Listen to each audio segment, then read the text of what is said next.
Good morning, everyone, and welcome to the special meeting of the West Sacramento Area Flood Control Agency on June 26, 2025. Appreciate you all being here. We'll start first with presentations by the public on matters not on the agenda. Is there anyone here that wishes to speak in person, or has there been any correspondence? There have been no comments so far. Okay, then we'll move forward with our monthly and year-to-date revenue and expenses report. Good morning, board members and staff. I'll be reporting out on the revenue expenses for the month of April 2025. In Fund 870, the beginning balance was approximately $11.84 million. The agency received $93,000 from special tax assessments and investment pool earnings. Expenses were $40,000, making the end position approximately $11.89 million. In Fund 871, the beginning balance was $24.5 million. The agency received no revenue and expenses were $167,000, making the ending cash position for Fund 871 approximately $24.4 million. The year-to-date cash position for Funds 870, 871, and the State Advance Fund 257-9919 was $59.2 million at the end of April, and as of June 18th, that position is now at $58.8 million. On May 15th, the agency received the second installment of assessments in the amount of $2,642,914. Staff submitted the second package for LPPA reimbursement. That's a local project partnership agreement. And that was for 2024 invoices totaling $1.02 million to DWR. And that's under review under DWR right now. After the LPPA reimbursement is approved, DWR will authorize WASFCA to pay the Corp's fiscal year 24-25 request of $3.8 million from the advance fund. It'll draw from 257. And that is part of our non-federal 5% cash obligation. And staff is working on working kind package 19 right now, and that's under review, and they'll be sent to the Corps pretty soon as well. I know that's a lot. Let me know if you have any questions. Any questions? No? Thank you very much. We'll move on to the consent items. And we have 4 items on the consent agenda. Is there any ones that wish to make comments on them, or I would entertain a motion to move through? I guess I'd say, one of them is consideration of the resolutions to set our assessment for this next fiscal year, and hopefully it'll move forward. So do we have a first and a second? Yeah, I'll second. Okay, Norma, and then a second. And we have the minutes from April 17th, 2025 as well. So all those in favor? Aye. Aye. Opposed? Hearing none, motion carries. We'll move on to our regular agenda and consideration of resolutions 25-0604, approving the West Sacramento Area Flood Control Agency biannual administrative and operational budget. So, is there a presentation involved? Okay. Good morning, Chair Ramos and WASFCA board members. My name is Mark Rodeville. I am the Senior Finance Analyst in the city's Finance Department. I'm here today to present the fiscal years 25-26 and 26-27 budgets to you. And we are seeking the adoption of the biannual budget for the agency. The agenda today is to go over the WASFCA fund structure, Fund 652, which is the Flood Support Administration, which is the city's fund. City's authorization position list changes. Fund 870, which is the WASFCA Administration Operations Budgets. Fund 871, which is the WASFCA's Capital Improvement Project Fund. And the recommended action, which is to approve Resolution 25-06-04, adopting the agency's biannual administrative and operations budgets and capital improvement budget for both fiscal years 25-26 and 26-27. Next slide. This is a WASFCA fund structure. Nothing has changed since the last 2-year biannual budget presentation given in 2023. As you know, WASFCA is staffed by city employees, primarily in the flood division in the capital projects department. WASFCA's fund structure includes the GAPA operating fund, which houses the assessment revenues and the general operating expenditures for the authority. This fund covers debt service payments, distributions to reclamation districts, contributions to the city for flood support services, general operation costs, and local support for capital projects. The capital projects are housed in 871 and are funded by assessment revenues transferred from the Fund 870. Fund 257 accounts for the advance funds received from the state DWR that the city holds and are transferred to 871 to fund projects on a reimbursement basis upon the approval by state agents. There are also 2 debt service funds, 883 and 884. Fund 883 is the WASFCA 2015 bond, and Fund 884 is the 2020 WASFCA bond, and these pay for the debt service payments. Next is a slide to go over the city flood support services. On this slide, fiscal year 24-25 are all projections, end of the year projections. Fiscal year 25-26 and 26-27 are the proposed budgets. As you'll see in personnel, costs were much lower for projections, and that is because there are currently 3 vacant positions in the flood division. A little bit slight of increase was because on June 18th with the city's budget, which will be on the next slide as well, a position change was a secretary was reclassed to an administrative analyst position. Operations and maintenance, that counts for office supplies, training, meals. There wasn't really much change in that. Contribution to WASFCA, as there was none projected for this fiscal year, but there will be in the next 2 fiscal years. And the general support allocation, which covers city overhead, which is finance, HR, IT, et cetera.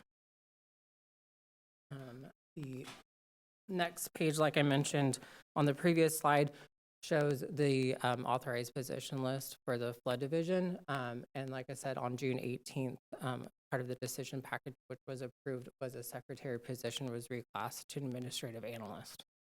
Next slide goes over the WASFCA operations and flood operations administrative fund 870. This, like the other slide, fiscal year 24-25 is end of the year projections. Fiscal year 25-26 and 26-27 are proposed budget amounts. The O&M distributions are about 15.5% of the assessment revenues to the other reclamation districts. Other operational costs include legal, lobbying, audit, et cetera. The increases for the next 2-year budget was mostly on increases to lobbying, increases and insurance increases.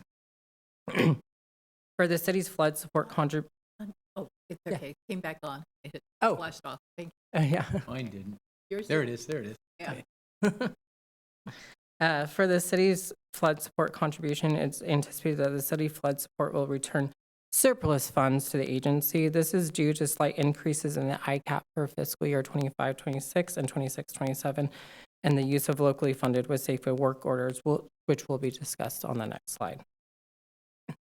Debt service payments that are the outstanding 2 WASFCA bonds. We transfer the funds from 870 to the respective funds 883 and 884 for the first September 1st debt service payment.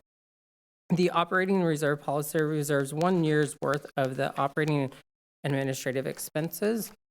Once the first categories are met, the excess fund balance of the above reserve is transferred to the capital fund 871 to fund the local share of projects, as well as to bridge the deficit while awaiting reimbursement from the state and federal agencies.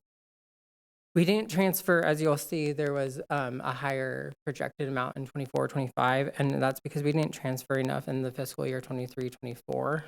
So that's why it's higher in this current fiscal year. This next slide goes over the WASFCA capital projects. As you'll see, there is only 2 requests for proposed budgets for the next 2 fiscal years, and those are the work orders that are the billable work orders, which we propose to capture program administration for the WASFCA throughout the year, as this is a monthly work order billing process. This results in more accurate reporting throughout the year, so smaller adjustment is necessary at the end of last slide is just the summary of changes. That was as well as this morning for a resolution to put on the tax roll the assessment of the 2% for the flood assessment revenues.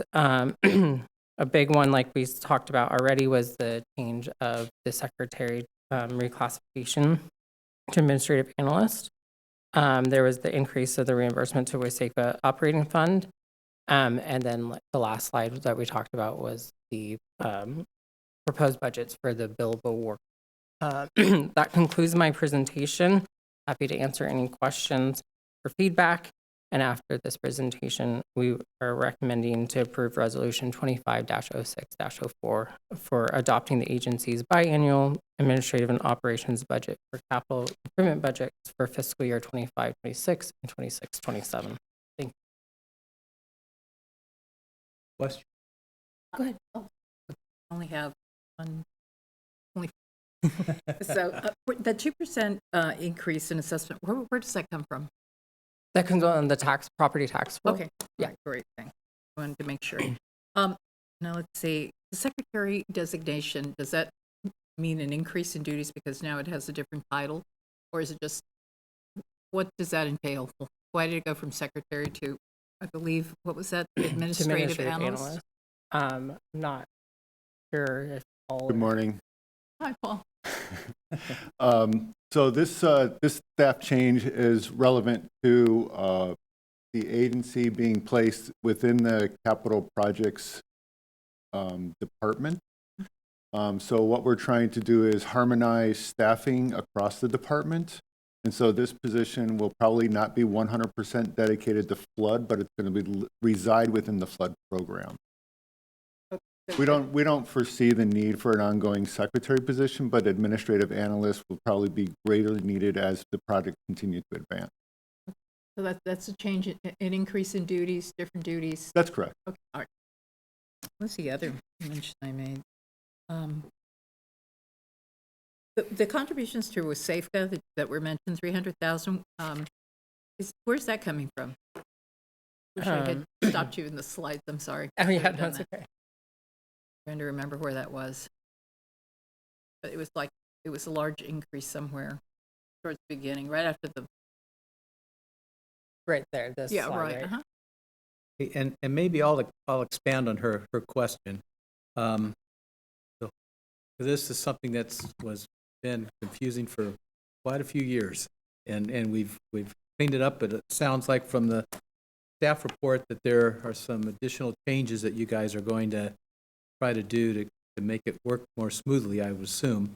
So the costs that the city incurs, we pay for that. But then we also have this ICAP charges, and that's what's, again, I need it explained to me again as far as how that works, and I assume that's where eventually that gets reimbursed to us, but you could go through that again. Good morning. I'm Becky Robertson, Finance Manager. So we're not really making any changes to what we've done in the last few years since we started using a couple of locally funded work orders. The goal was, prior to us doing those work orders, what would end up happening is the City Flood Support Services Fund needs to be balanced to zero because it's fully funded by WASFCA. However, there's a lot of staff time that isn't dedicated to a specific individual project. And so we were ending up with kind of a really large year-end true-up where at June 30th of every year, we're like, oh, by the way, WASFCA, there's a true-up where you owe the city $800,000. And that's really hard to predict or know because those numbers that fund isn't reported on a monthly basis during these meetings. And so to kind of help remedy that, we created these work orders where they can charge for general admin support to the overall project. And we recoup those revenues into the city's flood support services fund on a monthly basis, with the goal being that the year-end true-up should be low, or if anything, we're actually returning surplus funds to WASFCA.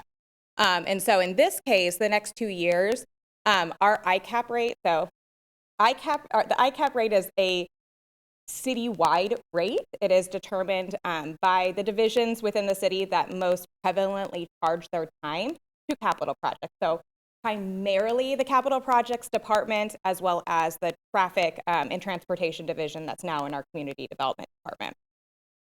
And so how they charge out, which we call direct charges, when they're directly charging out their time to a capital project, versus their staff time where it's indirect, where it's for overall support of the city's capital project, is all used to calculate into a formula that we call ICAP. It's to really collect the indirect costs. So costs that aren't salary and benefits, those get directly charged to capital projects when staff are working on them through payroll.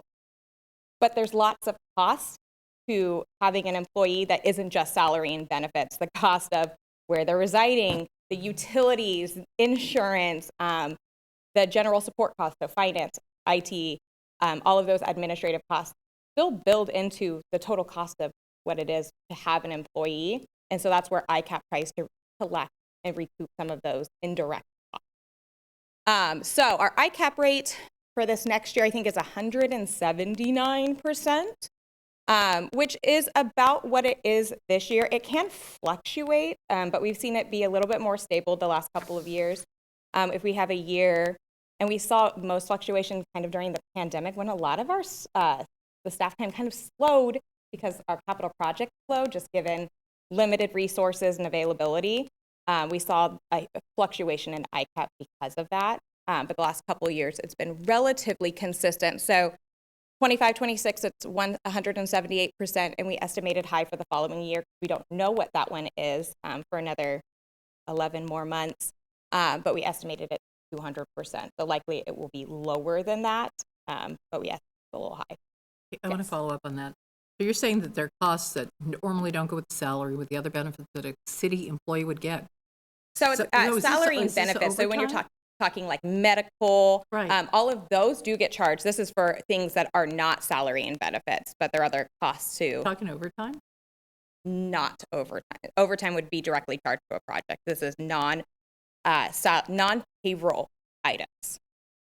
I'm sorry, give me 2 examples. So an example would be insurance for the building in which they reside, the utilities that are required to have for the employee to be able to do the work. Those are all costs to the indirect cost of having an employee. So in the WASFCA building you're talking about? In City Hall, because technically it's city, the ICAP rate is a city rate, and it's city employees that are working on the WASFCA project, so the ICAP rate applies to them. But is this slide correct that you showed? The ICAP is added on top of the salaries and benefits, or is? So the ICAP is on top of the salary and benefits. So the ICAP rate, so what it would take for us to be, the indirect cost is about 182.7% of someone's salary and benefits. That's the additional cost to cover the indirect cost of that employee. And it does vary from year to year, but it has been relatively consistent. And the city bills this to WASFCA? So no, we charge it out to our project. So the nice thing with WASFCA is that because so much of the work that we do as the agency is funded by state and federal, it actually recoups a lot more funding for the agency. So it's a huge benefit when you have the bulk of your work funded by primarily by another agency. Okay, thank you. So it's actually it's a big benefit. And then there was one more question I had, and it was, read my writing here, city flood support contribution of 0. Where was that? Where did I see that? That's right here. No, that was another. No, that wasn't the one. There was it another was 870. There was another one. This one. Yeah, right, the one before. Yeah, city flood support contribution. Yeah, and so those are zero because instead of WASFCA having to provide, it's estimated that instead of WASFCA having to provide a year-end true-up to bring the City Flood Support Services Fund whole, it's actually expected that likely the city will be returning funds to WASFCA because we will capture more revenue than our actual expenses are. From the state and, From charging out to, from charging out primarily to the WASFCA work orders. So whether that be the 2 locally funded ones or ones that are funded, that are for a specific project, they're primarily funded by the state and federal government. okay, state and federal government, not any of our measures, anything like that? No, Okay. no. perfect. Okay, good, good. Thank you. Verna? Yes, thank you for your presentation, Mark. I think this is probably more of a question for Paul. The 3 open positions, how's it going with workload? Well, you see, we have a very big agenda packet. So Jen and I have been managing. We've already had interviews with an engineer. So we're hoping to be able to make a conditional offer in the near future. We also just closed for the flood planner position that I previously held. And I'm still here waiting to hear back from HR on the status of that. We've not interviewed or we've not advertised for the additional administrative analyst. It's just got approved by the council in the last budget. But that will be forthcoming. So you're managing, We're managing. holding on for dear life. Thank you. Okay. Are there any more questions? Then I would entertain a motion. I'll move. Second. Okay. Been moved and seconded to approve, where's my paperwork here? Resolution number 25-06-04, which is our biannual administrative budget for 25-26 and 26-27. All those in favor? Aye. Aye. Aye. Opposed? Hearing none, motion carries. Thank you, Mark. On to item 7, consideration of resolution 25-06-06, consenting to the withdrawal of Reclamation District 537 from the West Sacramento Area Flood Control Agency and Joint Powers Agreement. I'll just make a comment that, well, I'll let you say first. You go first. Good morning, Chair Ramos, members of the board. We're here for consideration of resolutions 25-06-06, consenting to the withdrawal of RD 537 from the WASFCA Joint Powers Agreement. As you know, this has had to be peddled around because of the 3-member agencies, and so this has already been presented both to the Reclamation District 900 as well as the City Council on the last week, Wednesday, I believe it was. Both affirmed the resolutions consenting to the withdrawal of 537. On the report details out kind of the course of events from when we initiated the JPA to the current status right now and what we've achieved in the meantime, in terms of being able to have the agency stand up a operation and maintenance program, sell bonds, build projects, and ultimately now also be part of a federalized project so that the West Sacramento project can see its complete levee system improved to its end.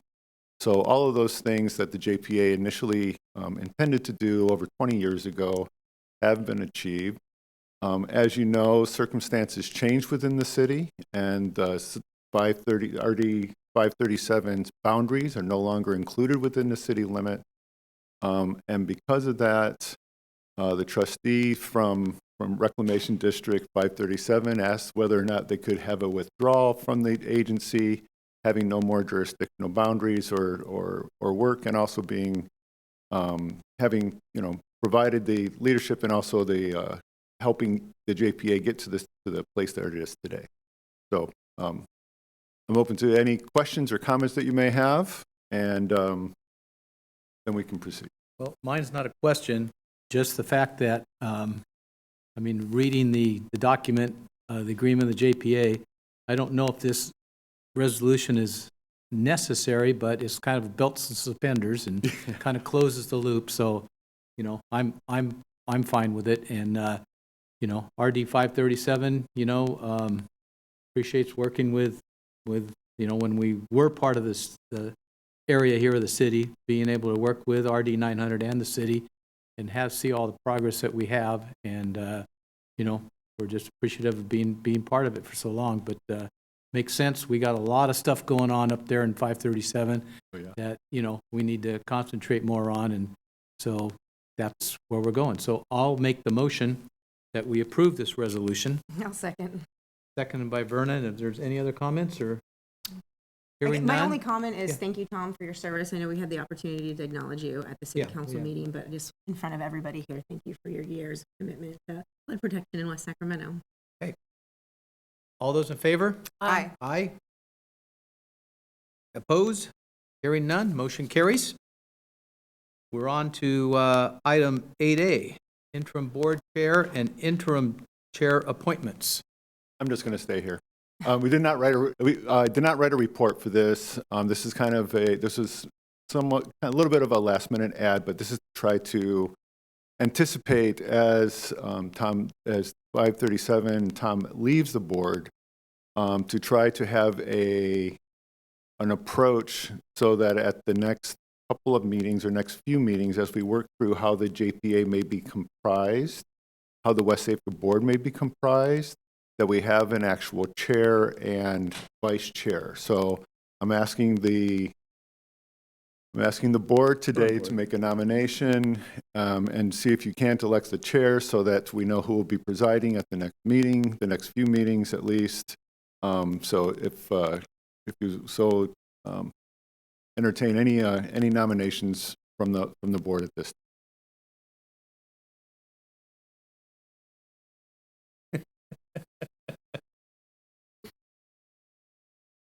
time. For interim, I'm happy to do it, and then you. Because you're vice chair 'cause you anyway, want- so you want that's the smooth- natural, and yeah, and I'll move into the vice Naturally. chair's position. I Okay, mean, it's a natural then progression. I'll say, comfortable with I that. would like to nominate Verna Frizio for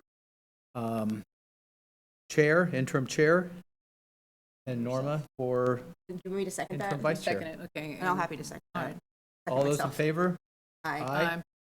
Opposed? Motion carries. And then I'll nominate Norma for our vice chair position. Okay, I'll second that. All those in favor? Aye. Opposed? Motion carries. We're on to item 8B, Again, the I don't see SAFCA project update. any reason to sit down, so I'll just continue. So Jen already reported out on the financials. We did receive our second installment of the year at $2.6 million. It places us in a very strong position for our capital projects moving forward. I wanted to talk a little bit in terms of the Southport project. We received confirmation from California Fish and Wildlife that our permit condition for the Village Parkway construction is complete. So after 5 years of monitoring, we've met our mitigation requirements for Village Parkway. I'm happy to report in the Southport mitigation area. We still have ongoing mitigation requirements. Long-term maintenance and operations will be our responsibility for the remaining mitigation. That's both for the levee as well as in terms of compensatory mitigation for future projects. So we're still working with the Army Corps of Engineers to make sure that the counterpart federal agencies in Fish and Game are also acknowledging the growth and the riverine habitat that we've created in Southport.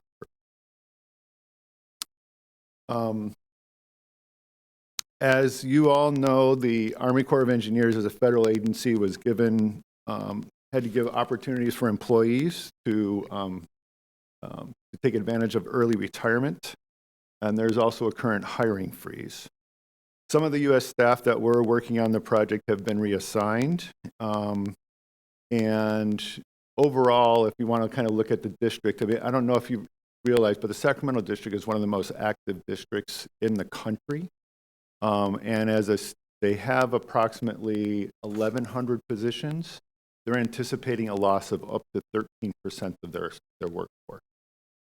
So I'm providing this background to kind of say we're actually doing fairly well considering where the district is. There was a division contract evaluation that was led by the Sacramento division, or excuse me, the San Francisco division. And through that process, our project management group at the Army Corps of Engineers went to bat for us and went to bat for the West Sacramento project. We are seen as one of the most important projects in the district right now, and we are receiving staffing to support that. By way of which we have 2 new tech leads that have been assigned to the project. So one will be working on Stone Lock. The other one will be working on the Sac River North Levee project, and that we've been talking about over the past couple of years. In addition to that, the district has reached out to the St. Paul district, who will lead the contracts for erosion along the Sacramento West Bank. The St. Paul district also was the designers of record for the American River Common Feature project, so they're well acquainted with the Sacramento system. So we're also, again, we're kind of lucky to have some experienced personnel conducting the design for the West Sacramento project along there.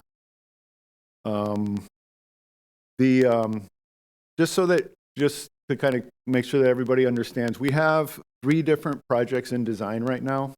So it's the Sac River North project, which goes from I Street all the way up to the rivers, just beyond the Indian Heritage Center. That's advancing to 60% this year. You just approved the contract with GEI Consultants for environmental consulting services.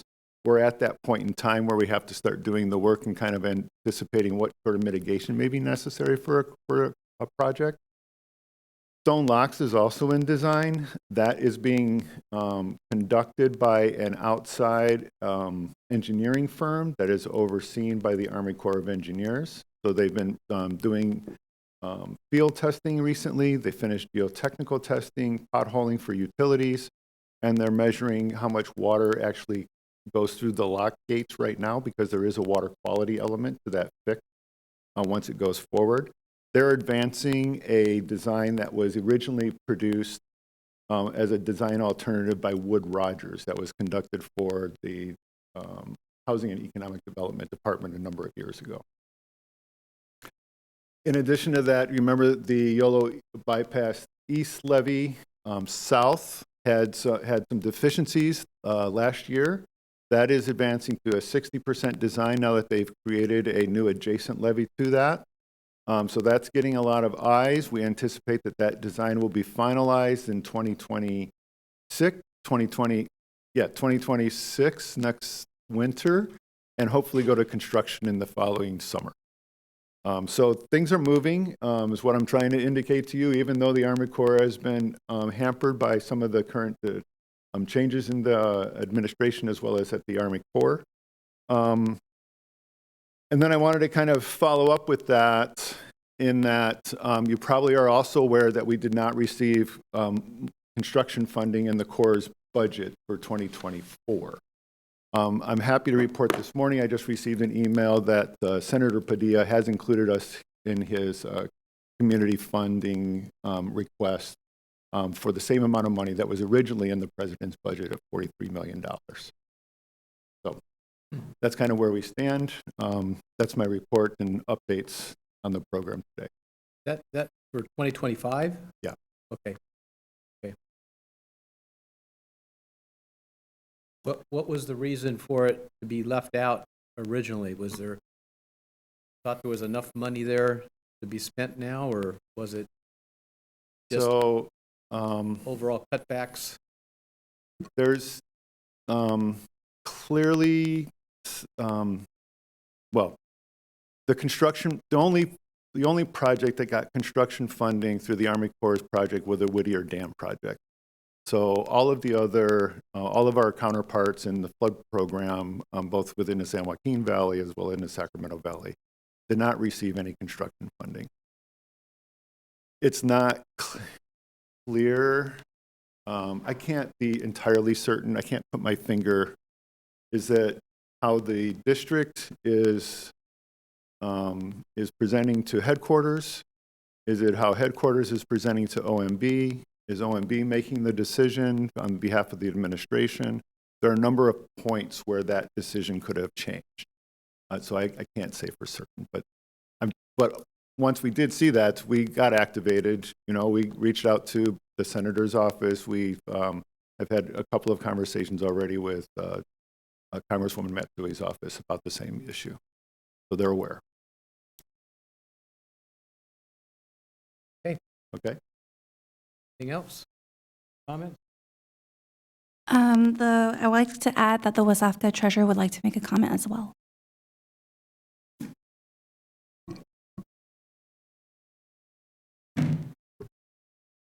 But I arrived late and I missed public comments.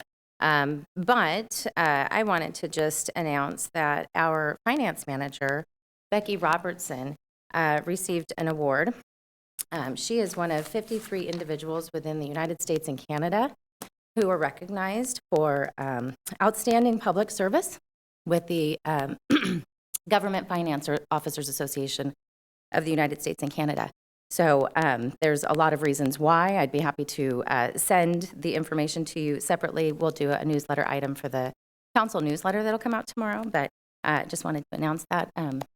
We've got Congratulations, Becky. an award winner on our Congratulations. hands here, and we're very proud to have Becky. She's been just amazing support to our finance department and to all of the other departments, and she's definitely very well deserving. So. Okay, All right. thank you. Congratulations, Becky. Director's comments. I have two quick ones. Okay.